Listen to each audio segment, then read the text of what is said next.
Are you wanting to get into Jane Austen, trying to read it, but you need a little bit of help trying to understand it? You could join a private book club with Frances. You set the timeline, you set the agenda. Through video calls, emails, chat with Frances, learn more about the story. And she's going to help you understand Austen. And you know what? That would make the world a better place. Kia ora, welcome to the Amateur Austenite. I'm Frances Duncan, author, Austenite, life coach. My co-host today is Emma Dunning. I'm going to go for real estate obsessed. And today we're discussing chapter 17 of Sense and Sensibility.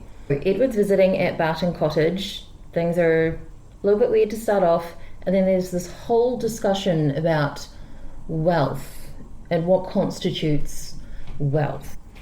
So it's a chapter of conversation. Everyone is sitting presumably in the parlour.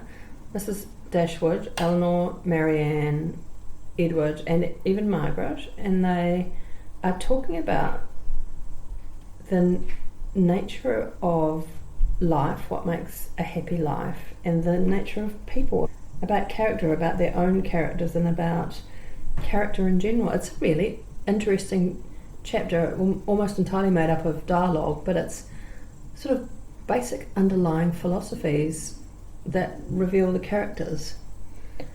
Edward says that he wishes to be happy, just like everybody else, but just like everybody else, he's got to do it in his own way. Basically the point you just made.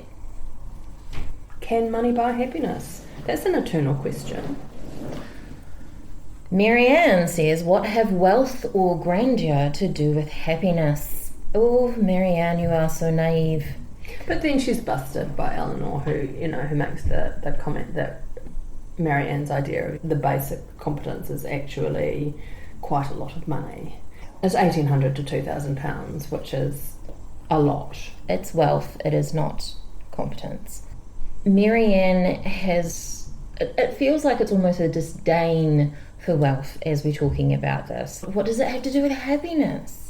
For shame, money can only give happiness where there is nothing else to give it. Studies have shown that after a certain amount of money, it doesn't necessarily make you more happy, but having a certain level of it reduces a whole lot of stress. If you're not worried about keeping a roof over your head and food in your stomach, you're going to be happier. Absolutely. So money does buy happiness, is the bottom line. It buys you financial security. You need to have a place to live that is secure, and you need to know where your food is coming from, and you need to know that your family is safe, and that's what money buys you. So that's, I guess, what they're talking about. How much money do they individually feel you need to have those things? And Marianne's idea of the basic requirements for life is much higher than Eleanor's, which is at about £1,000 per year we're talking. So they're all living on £500 a year at the moment. The ladies, 4 of them, are living on £500. What's interesting about this discussion is they end up with the amount of money they're talking about. Eleanor's yearly income ends up about £1,000. Marianne's yearly income ends up to be about £2,000. I did not realise that, Frances. What an interesting little seed that's put in there. Marianne doesn't think that she's being extravagant when she's talking about having a proper establishment of servants, potentially 2 carriages and hunters. Those things are excessive. Absolutely. Hunters, man, they just sit in your stables eating their heads off most of the year, and they only come out in the hunting season. I don't know, that's a couple of months in the winter when the ground is hard enough. And Edward makes a good point that not everybody hunts. I bet he doesn't, because it's flashy. Most people do, says Marianne, by which he means Willoughby does. But Edward's not the sort, because he doesn't want to hang out with the boys and kill things. He's quieter, chill. And Margaret does the classic thing. I do this all the time. What if I won the lottery? What if I had $1 million? You spend all this time speculating on what you would do with this money that you don't have. I don't buy lottery tickets. but I still speculate on, well, what if I got that Powerball of $4 million now? What would I do with it? And how much would I give to this person? And they have this beautiful conversation which reveals a lot about their characters, teasing each other about, Edward in particular is teasing Marianne that she would spend it all on books about how to admire twisted trees and her favourite poet. Her favourite poet, and that Eleanor would order the art print. It's a really kind of intimate conversation. Actually, right at the beginning, there's a bit from Mrs. Dashwood that shows how really intimate Edward is with the family. Like, Mrs. Dashwood is teasing him about his character. She's saying to him, he's got no inclination for expense, no affection for strangers, no profession, and no assurance. Like, that's pretty incisive stuff, and you have to know someone quite well to say those things to them, about them, without being offensive, and he takes it in good part. So clearly she knows that that's not going to offend him. So they did get really close. They were living together for 6 months. Yeah. And they didn't really leave the house much. Everything was on the estate. In the first paragraph of this chapter, he arrives and is still a little bit awkward, but Mrs. Dashwood warms him up, and the line that Austen says is, "A man could not very well be in love with either of her daughters without extending the passion to her." She is so charming. I was going with that as creepy and hilarious, but yes, that too. But Edward needs time to warm up. He's not good with people, and that's what she's teasing him about. You're just not good with people, and that's okay. We love you anyway. It's a really beautiful family scene, this chapter. And they accept him. This is the difference between his family and the Dashwoods, because Mrs. Ferris, his mother, has views. She wants him to be something grand. Eleanor teases Mrs. Dashwood about her renovations, about her idea of how much renovations will cost as well. Which, coming back to that joke when she was like, "Mum, you're not going to have the money, come off it." Mrs. Dashwood says she doesn't know what she would do with £2,000, and Eleanor says, "Start your renovations and you'll find you'll have no problem." Amongst all this familiarity, though, Edward is still calling Eleanor Miss Dashwood. He calls Mrs. Dashwood Mrs. Dashwood appropriately, but Marianne and Margaret get their first names. They don't have the Miss in front of it, but Eleanor is still Miss Dashwood. He's trying to keep a little bit of distance, I think. Keep himself safe. And this is the thing that's going on in the background that nobody knows, because we are going to have spoilers. I know you always tell me off.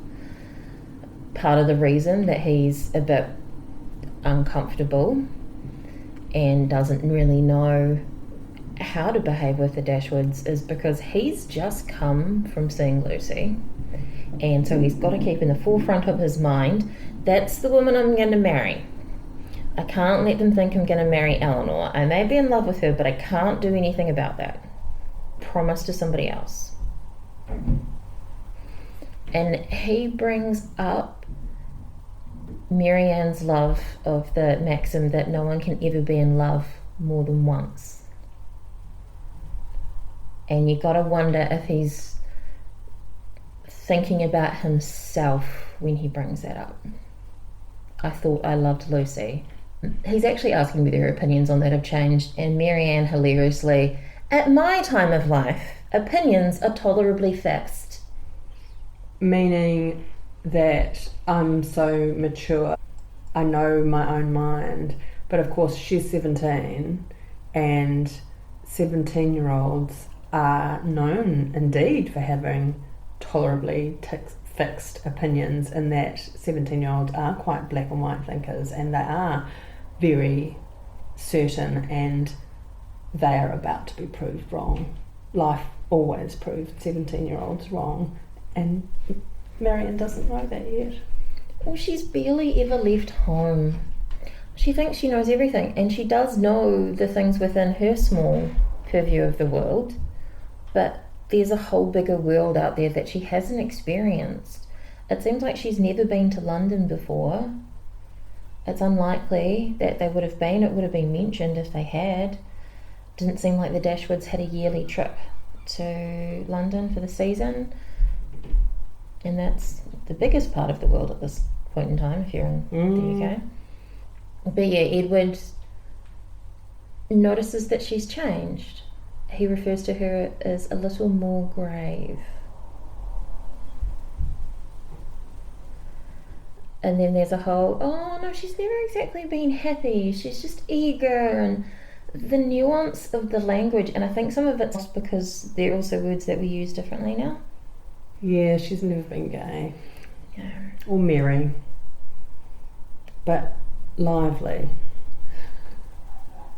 It's interesting, they do discuss how you can tell what people are really like, whether you go by what other people say about them or what people say about themselves. And there's a wee conversation between Marianne and Eleanor about how much you should rely on other people's opinions. So this is where the reputation thing comes in, because reputation is so important, but how much you should judge for yourself and how much time you should observe someone before you decide what kind of person they are. And Marianne's got the impression that your judgment were given to us merely to be subservient to those of our neighbours. This has always been your doctrine, I'm sure. And Eleanor says, no, that's not what I've meant. I've meant that I want you to treat people well, but that your own judgment is more important than what everyone else says you should do. And I'm not trying to change your opinions of people. You can still have your own thoughts, etc. I just want to influence your behaviour. So externally, you're doing the right thing. That's the important thing. You don't have to think well of everybody. You just have to behave well to everybody. Yes. Yeah. And then Edward makes a comment about his own shyness, that his shyness makes him seem negligent in his management of how he treats other people, that he seems negligent when it's only that he's being held back by his natural awkwardness. And I think that's so true. Shy people often do seem standoffish, and other people misinterpret their shyness as being rude when it's actually that they're just very awkward. Yeah, I very related to that sentence. I never wish to offend, but I am so foolishly shy that I often seem negligent when I'm only kept back by my natural awkwardness. I've many times been called awkward, thank you. But sometimes it will be that person's a snob, or they are not interested, or they're standoffish, rather than identifying that as actual shyness. Yeah. He gives a definition of what the basis of shyness is too. It's about a sense of inferiority, says Edward. If he could persuade himself that his manners were perfectly easy and graceful, then he should not be shy.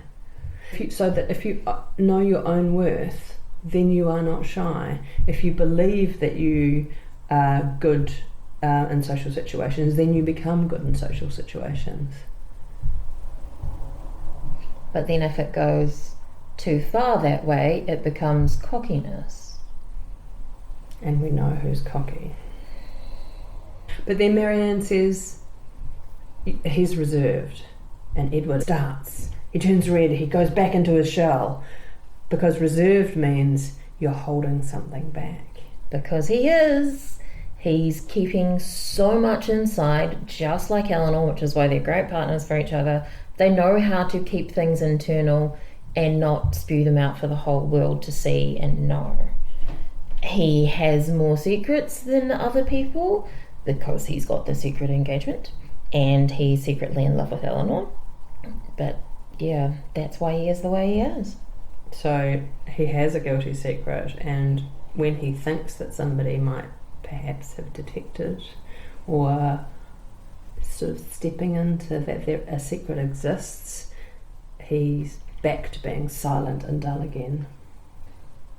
At the start of the chapter, he was that way. Then he got comfortable and he was enjoying himself being part of the family. And then he remembered, I can never be a part of this family. And it sort of threw him back out again. Poor Edward. We have sad looks on our faces. Poor Edward. I always thought that Edward was really drippy. I'm feeling more sympathetic towards Edward. When you think about what's actually going on for him and what a good person he is to maintain an engagement to somebody that even before he met Eleanor, he was tired of the engagement and now he's in love with somebody else.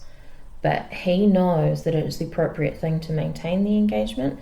And as far as he's aware, Lucy is in love with him. She is playing her part very well and he does not want to hurt her, let alone let her down. And also he has to make this visit to Barton Cottage because he said he would, and he knows that it's going to be painful for him, but he's doing it because he said he would, and he's keeping his word. He is a good man. Yeah. And that is our discussion of chapter 17 of Sense and Sensibility by Jane Austen. I've been Frances Duncan. This has been Emma Dunning. Thank you for listening. We wish you happy reading.